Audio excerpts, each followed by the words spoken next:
Welcome to day 6 of our In the Life of Joseph Bible study. We're in Genesis chapter 37, 7 to 15. By age 25, Joseph wasn't just a servant, he was the heartbeat of the estate. He moved with a quiet, regal authority, a silent dress rehearsal for a throne he couldn't yet see.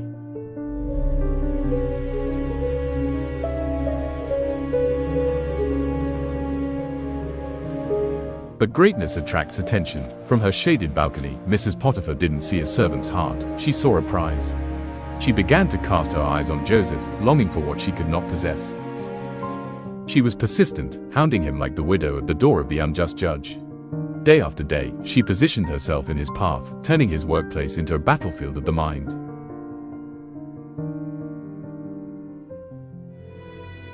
Come to me, Joseph. Do not refuse me. No, Submit to me. I cannot sin against God. Then came the blunt demand that shattered the silence of the house: lie with me.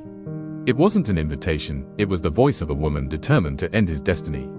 My loyalty is to Potiphar in this house. Your loyalty should be to me. I cannot betray his trust. I am your mistress, Joseph. His words echoed an ancient boundary: he has kept nothing back from me except you, because you are his wife. In this house, Joseph stood in a position where no one is greater. Yet, he knew his greatness was a gift of stewardship, not a license for sin. My loyalty lies with my master's trust. He pointed to the one-off limits zone, the boundary that separated his duty from his destruction, walking away from what he knew wasn't right. To Joseph, this wasn't just a social faux pas or a secret affair. It was an immoral and terrible act that carried the weight of eternity. He looked past the walls of the villa and the eyes of his mistress. He looked to the ultimate master. This was his secret weapon, a mind stayed on God, giving him an internal peace that the most persistent pressure could not wear down. Come to me, Joseph. Do not refuse me. I cannot do this sin against God. You must stop, Joseph. There is no one here, Joseph. Move aside, I will not be stopped. He didn't just say no, he changed his path. He gave the temptation a wide berth, choosing the long way around to stay clear of the danger zone. Wisdom was his shield. He refused to even stay near her or linger by the door of her house, knowing that proximity is the precursor to a fall. But persistence ignored is a pride wounded. Her attraction was curdling into an unscrupulous, jagged anger. It was no accident. The halls that usually buzzed with the chatter of 100 servants fell into a heavy, orchestrated silence. He sees us. The men of the house had been Pretend sent to away, admire their the whispers gate. lingering at the gate as they left the stage set for the mistress's final move. Unaware of the silence, Joseph entered the inner house to attend to his business. His integrity was his focus, his work was his shield. She caught him by his garment, saying, "Lie with me."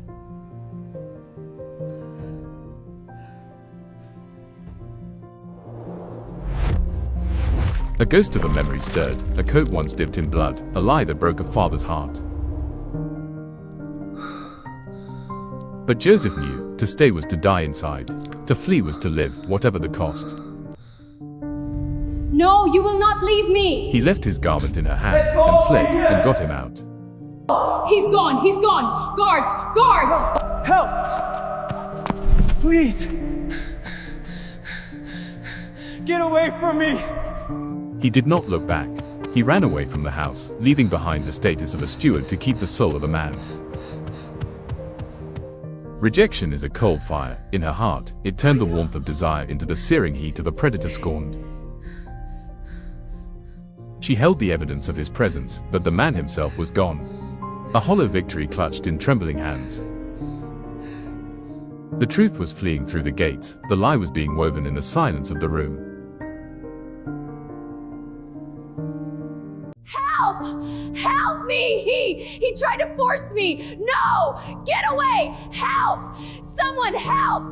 They came running, the loyal, the curious, and the terrified, drawn by the sound of a storm inside a silent house. He's gone already! Find him! No! See? He hath brought in an Hebrew unto us to mock us. He came in unto me to lie with me, and I cried with a loud voice.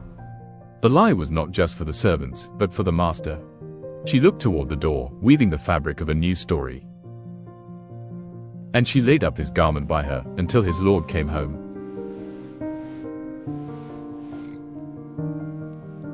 Truth was a luxury they could not afford. In the shadow of her power, silence was the only shield. He lies. This evidence is indisputable. Look at the fabric. He tried to force me. Once more, a garment had defined him. Once more, he was stripped of his name and left to the mercy of the shadows.